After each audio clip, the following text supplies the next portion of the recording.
what's implied in the doctrines of Calvinism and the Reformation, what's implied is the absolute sovereignty of God.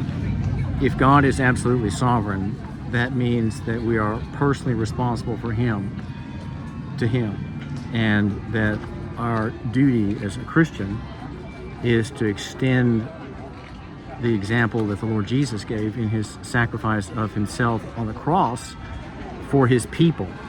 The Bible teaches that the Lord Jesus saved His people by His death on the cross, these people unmeriting and undeserving of any grace at all, deserving only eternal punishment.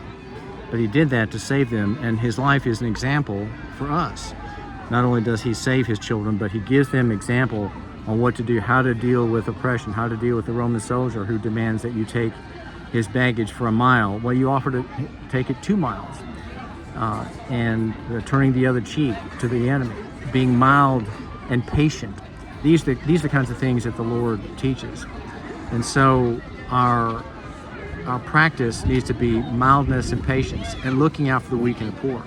The weak and the poor are subsumed under the headings of those people the Lord protects, especially. He protects the weak and the poor, the orphan and the widow, the alien and the stranger.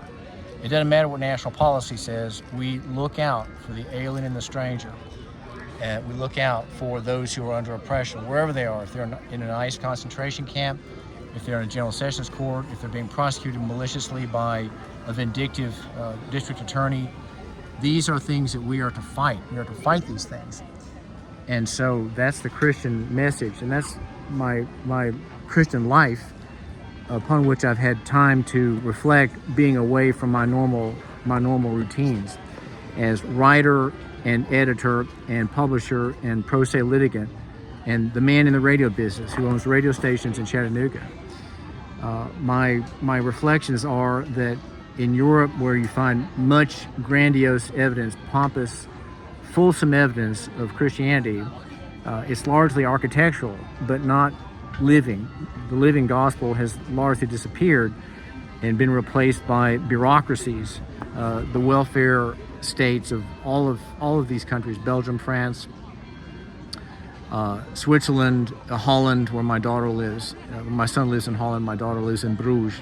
This building is the main in the center of the city. Our work has to be extending Christian grace and mercy wherever we are, extending it, broadening it.